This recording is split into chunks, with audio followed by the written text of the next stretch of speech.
नमस्कार, news track के Y factor में आपका स्वागत है। मैं हूं योगेश मिश्र। वैसे तो देश के 5 राज्यों पश्चिम बंगाल, असम, केरल, पुडुचेरी और तमिलनाडु में चुनाव हो रहे हैं, लेकिन मीडिया की रपटें अगर पलटें, अगर आप टेलीविज़न के स्क्रीन देखें और शोर शराबा पर गौर करें तो आपको पता चलेगा कि चुनाव सिर्फ एक ही राज्य में हो रहा है।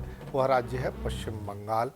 बाकी राज्यों के चुनाव की आहट और गर्माहट उन राज्यों की सीमाओं से बाहर निकलकर आ ही नहीं पा रही है। ऐसे में सवाल ये उठता है कि आखिर पश्चिम बंगाल में ऐसा क्या है जिसके लिए इतना शोर शराबा है, जिसके लिए भारतीय जनता पार्टी की केंद्र सरकार ने अपने पूरे के पूरे घोड़े खोल दिए हैं। ऐसा क्या है कि वहाँ की सरकार बनाना भारतीय जनता पार्टी के लिए जरूरी है, वह भी तब जबकि जो भी नतीजे पश्चिम बंगाल में आए उसका केंद्र सरकार की सेहत पर कोई असर नहीं पड़ने वाला है। वह भी तब जब पश्चिम बंगाल भारतीय जनता पार्टी का शक्ति केंद्र नहीं है।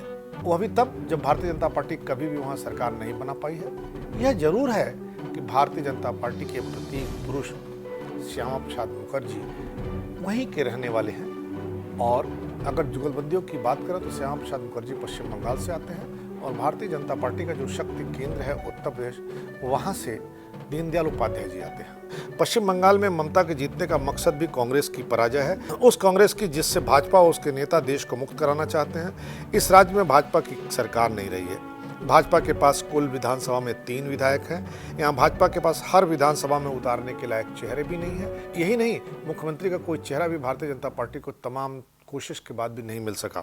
सौरव गांगुली को चेहरा बनाने की कोशिश आकार नहीं ले सकी। फिर उस मिथुन चक्रवर्ती को झाड़ पोंछ कर खड़ा करना पड़ा, जो जाने कब से रिटायरिंग रूम में सुस्ता रहे थे। फिर भी सरकार बनाने को रोज बरोज बढ़ रहा भाजपा नेताओं का दमखम देखते ही बनता है। भाजपा की मूल पार्टी भारतीय जनसंघ के विचार पुरुष श्यामा प्रसाद मुखर्जी इस बंगाल से आते हैं। बंगाल चुनाव में तोमार नाम अमार नाम, नंदीग्राम खेला होबे, चंडीपाठ हिंदू ब्राह्मण, चोट चोट की साजिश, जय श्री राम बनाम जय श्री कृष्ण, दुर्गा बनाम काली, दुर्गा काली बनाम जय श्री राम, कलमा फिर गोत्र, ममता का इमोशनल कार्ड, सब कुछ पश्चिम बंगाल के चुनाव में तेजी से चल रहा है। जिस तरह भाजपा के नेताओं ने पूरी पार्टी व समूची सरकार की इज्जत फंसा रखी है, उससे यह अंदाज लगाना मुश्किल नहीं रह जाता है कि यह चुनाव सिर्फ बंगाल का नहीं, देश की भावी राजनीति की दिशा भी तय करेगा। ममता ने इस बात का संकेत विपक्ष को लिखे अपने पत्र में दिया है, तभी तो पश्चिम बंगाल की सियासी जंग में ममता को देश के जाने माने नेताओं अखिलेश यादव, तेजस्वी यादव, हेमंत सोरेन, उद्धव ठाकरे, शरद पवार का समर्थन मिल रहा है। पश्चिम बंगाल के विधानसभा चुनाव में इस बार सियासी स्थितियां पूरी तरह बदली हुई हैं। 2016 के विधानसभा चुनाव में महज 3 सीटें जीतने वाली भाजपा इस बार ममता बनर्जी को सत्ता से बेदखल करने पर जुटी हुई है। भाजपा ने ममता की तगड़ी घेरेबंदी कर रखी है। बंगाल में सियासी बदलाव लाने के लिए पूरी ताकत झोंक दी है। प्रधानमंत्री नरेंद्र मोदी, केंद्रीय गृह मंत्री अमित शाह, पार्टी के राष्ट्रीय अध्यक्ष नड्डा, इसके साथ पूरी की पूरी फौज यहाँ पर लगा दी गई है। ऐसे में देखने वाली बात यह होगी कि ममता इस चक्रव्यूह को तोड़ने में कहां तक और कब कामयाब होती हैं। सवाल यह है कि आखिर पश्चिम बंगाल के नतीजे का ऊंट किस किस करवट बैठ सकता है।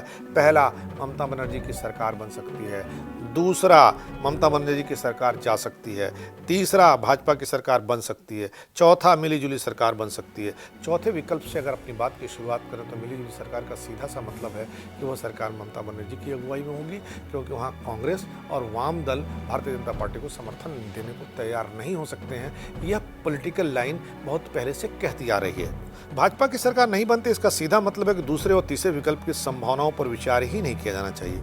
पश्चिम बंगाल में 2019 के लोकसभा चुनाव के दौरान मतदाताओं का रुझान तृणमूल कांग्रेस और भाजपा के प्रत्याशियों के पक्ष में ही दिखाई दिया था।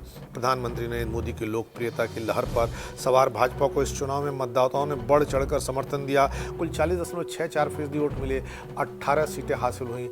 16 सीटें ऐसी थी जिन पर भाजपा ने कभी अपनी विजय दर्ज ही नहीं कराई थी। भाजपा के वोट प्रतिशत में 22.25% का इजाफा हुआ। यह बात दिगर है कि मोदी लहर के बावजूद तृणमूल के वोटों में भी 3.4 8% की बढ़ोतरी दर्ज की गई। कुल 43.69% मतदाताओं ने टीएमसी को वोट दिया, उसे 22 सीटें मिली। भाजपा के उभार और कांग्रेस और माकपा के वोट बैंक में आई कमी की वजह से हालांकि 2014 के चुनाव के मुकाबले उसे 12 सीटों का नुकसान हुआ। 2019 के चुनाव में कांग्रेस को 4.09% और सीपीएम को 16.72% मतों का नुकसान हुआ। इससे दोनों ने अपने कब्जे की 2 सीटें गंवाईं। 2018 में बंगाल के स्थानीय निकाय चुनाव में तृणमूल का पलड़ा भारी रहा। उसने भाजपा के 5,779 ग्राम पंचायतों में जीत के मुकाबले 38,118 ग्राम पंचायतों में जीत हासिल की। तृणमूल कांग्रेस को 38,118 ग्राम पंचायतों में जीत हासिल हुई। लेफ्ट फ्रंट को 1713 और कांग्रेस को 1066 ग्राम पंचायतों में जीत मिली। जिला परिषद के लिहाज से देखें तो टीएमसी को 793 सीटों को जीतने का मौका मिला, बीजेपी को 22, लेफ्ट फ्रंट को 1 और कांग्रेस को केवल 6 सीटें जीतने में कामयाबी हासिल हो सकी। 2016 के विधानसभा चुनाव में तृणमूल को 2,45,64,523 मतदाताओं ने वोट किया। यह कुल मतदाताओं को 44.91% था। 293 विधानसभा सीटों पर चुनाव लड़ने वाली तृणमूल को 211 सीटें हासिल हुईं। उसके मत प्रतिशत में 6% का इजाफा हुआ। इसका फायदा तृणमूल को 27 नई सीटों पर अपनी जीत दर्ज कराने के लिहाज से मिला। 2016 के विधानसभा चुनाव में सबसे बड़ा नुकसान सीपीएम को हुआ। उसके 10.34% मतदाता उसका साथ छोड़कर चले गए। 148 सीटों पर चुनाव लड़ने के बावजूद माकपा केवल 26 सीटें जीत पाई। उसे पिछले चुनाव की तुलना में 16 सीटों का नुकसान हुआ। कांग्रेस को 12.25% मतदाताओं का साथ मिला। 3.15% नए मतदाता जुड़ने का फायदा कांग्रेस को हुआ। केवल 92 सीटों पर चुनाव लड़ने वाली कांग्रेस को 44 सीटों पर जीत मिली। पिछले चुनाव के मुकाबले उसे 2 सीटों का फायदा हुआ। भाजपा को 2016 के विधानसभा चुनाव में 55,55,000 वोट हासिल हुए थे। यह कुल मत प्रतिशत का 10.16% था। पिछले चुनाव में उसे लगभग दोगुने का फायदा हुआ। उसके नए मतदाता 5.56% बढ़े। 291 सीटों पर चुनाव लड़ने के बावजूद भारतीय जनता पार्टी को 2016 के चुनाव में केवल 3 सीटें हासिल हुई। ये तीनों सीटें उसने पहली बार ही जीती थी। भाजपा 3 से 170 पर पहुंचना चाहती है। इसके लिए उसने साम, दाम, दंड भेद सभी तरह के नियम अख्तियार कर रखे हैं। पार्टी ने सौरभ गांगुली को टटोलने, ममता के भरोसेमंद लोगों को तोड़ने, रथ यात्राएं निकालने, हिंदुत्व तुष्टिकरण, बांटो और राज करो, प्रधानमंत्री नरेंद्र मोदी की दाढ़ी को आकार देने, नेताजी सुभाष चंद्र बोस की याद को एक बार फिर ताज़ा करने, धर्म, जाति और मिथुन चक्रवर्ती का सहारा लेने आदि सभी टोटके आजमाए हैं। इसी के साथ ही ममता पर जय श्री राम के नारे से नफरत करने का आरोप चस्पा करने में भी थोड़ी थोड़ी कामयाब होती दिख रही है भारतीय जनता पार्टी। तभी तो ममता बनर्जी को मंदिरों की परिक्रमा करनी पड़ रही है, मंच से चंडी पाठ करना पड़ रहा है। लाल कृष्ण आडवाणी और अटल बिहारी वाजपेयी की भाजपा तथा नरेंद्र मोदी और अमित शाह की भाजपा में जो अंतर आया है वह किसी भी चुनाव में साफ देखा जा सकता है। भाजपा मूलतः जुगलबंदी की सियासी पार्टी रही है, लेकिन जुगलबंदी की सियासत का अंतर आज साफ पढ़ा जा सकता है। मोदी और शाह की भाजपा हमें चुनावी मोड में रहती है, सरकार बनाने के लिए अपने सभी संसाधन झोंक देती है, पूरी प्रतिष्ठा दांव पर लगा देती है। इसे पश्चिम बंगाल के चुनाव में मुखरित रूप में देखा जा सकता है। यही वजह है कि चश्मों को आड़ा तिरछा करके भारतीय जनता पार्टी अपने खाते में 170 सीटें तक देख रही है। उसे इस चुनाव के बाद उत्तर प्रदेश में मिशन अरविंद शर्मा लॉन्च करना है, उत्तर प्रदेश की नौकरशाही में बड़ा रद्दोबदल करना है, मुख्यमंत्री आदित्यनाथ को बनाए रखते हुए सत्ता के सीट पर बैठाए रखना है, मगर इसके साथ ही चुनाव के लिए स्टीयरिंग, ब्रेक और क्लच पर कुछ नए नेताओं के हाथ भी रख छोड़ना है। पश्चिम बंगाल की सख्ती से यूपी फतेह करना है। यही नहीं, मध्य प्रदेश में ज्योतिरादित्य सिंधिया को शिवराज की जगह लाना है ताकि मध्य प्रदेश कांग्रेस में एक और टूट कराकर वहां कांग्रेस को अप्रासंगिक किया जा सके। शिवराज को दिल्ली ले जाना है। पश्चिम बंगाल फतेह के बाद से सारे फैसले लेना आसान होगा। इस फतेह के बाद विपक्ष की एकजुटता को भी पलीता लग जाएगा।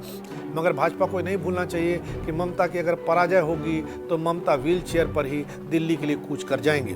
ममता की छवि एक जुझारू महिला नेता की है जिन्होंने अपने दम पर 34 साल के वाम मोर्चा की सरकार को पश्चिम बंगाल में उखाड़ फेंका था। आज जो परिदृश्य उभर रहा है उसमें ममता को अधिकतम 161 और भाजपा को अधिकतम 128 सीटें हाथ लग सकती हैं। न्यूनतम सीटों की बात की जाए तो भाजपा के लिए 3 डिजिट में प्रवेश करना थोड़ा मुश्किल दिख रहा है, जबकि ममता को इस लिहाज से 30 सीटें मिलती नजर आ रही हैं। कांग्रेस और वामपंथ के गठबंधन के प्रति लोगों के मन में कोई उत्साहजनक रुचि नहीं दिखी। ममता की सरकार बनने के पीछे लोग भाजपा के पास मुख्यमंत्री का कोई चेहरा नहीं होने को मानते हैं। वैसे पोशीदा हकीकत यह है कि भाजपा ने अनिरबन गांगुली का नाम निकाल कर रख छोड़ा है। ये श्यामा प्रसाद मुखर्जी के रक्त संबंधी हैं। श्यामा प्रसाद मुखर्जी के नाम पर गठित शोध संस्थान के निदेशक भी हैं। संघ के बहुत पुराने स्वयंसेवक हैं। अगर वहाँ भारतीय जनता पार्टी बहुमत की सरकार बनाने की स्थिति में आती है तो यही वहाँ के मुख्यमंत्री होंगे, भारतीय जनता पार्टी के चेहरा होंगे। 500 से कम वोटों से फैसला होगा। यही 20-22 सीटें इस पूरे इलेक्शन का कोर हैं और इलेक्शन भारतीय जनता पार्टी और टीएमसी के बीच नेक टू नेक दिख रहा है। किसी के लिए बता पाना मुश्किल है। ये 22 सीटें तय कर देंगी। इन पर अंत तक किसी भी राजनीतिक पर्यवेक्षक, किसी भी चुनावी विश्लेषक के लिए कुछ भी कह पाना मुश्किल दिख रहा है। भाजपा के वोट 2% बढ़ सकते हैं। ममता के वोटों में भी 1% का इजाफा दिख रहा है। इस बढ़ोतरी को लोकसभा में मिले वोटों के लिहाज से देखा जाना चाहिए। पश्चिम बंगाल में चुनाव में भाजपा और तृणमूल के बीच सीधी लड़ाई है। कांग्रेस और उसके गठबंधन को अपनी जमीन गंवानी पड़ सकती है। पश्चिम बंगाल के जो भी नतीजे दिख रहे हैं वो थोड़े थोड़े बिहार की तरह दिख रहे हैं। वहाँ इतना करीबी फाइट है कि किसी के लिए कुछ भी कहना मुश्किल है। पर जिस तरह भारतीय जनता पार्टी ने दमखम लगा रखा है, अपनी इज्जत दांव पर लगा रखी है, जिस तरह भारतीय जनता पार्टी के तमाम नेता अपने चुनावी चश्मे को तिरछा करके अपने लिए 170 सीटें देख रहे हैं, इसलिए कुछ भी कह पाना मुश्किल है। पर इतना जरूर है कि पश्चिम बंगाल में जो चुनाव के नतीजे आएंगे वो देश की अगली दिशा तय करेंगे। इसीलिए भले ही 5 राज्यों में चुनाव हो रहे हों, पर आपको सिर्फ एक राज्य में चुनाव की आहट महसूस हो रही है, एक राज्य में चुनाव की गर्माहट महसूस हो रही है। इस बार इतना ही। अगली बार फिर मिलेंगे किसी नए सवाल पर नए ढंग से बात करने के लिए। तब तक के लिए नमस्कार। Y factor with Yogesh Mishra.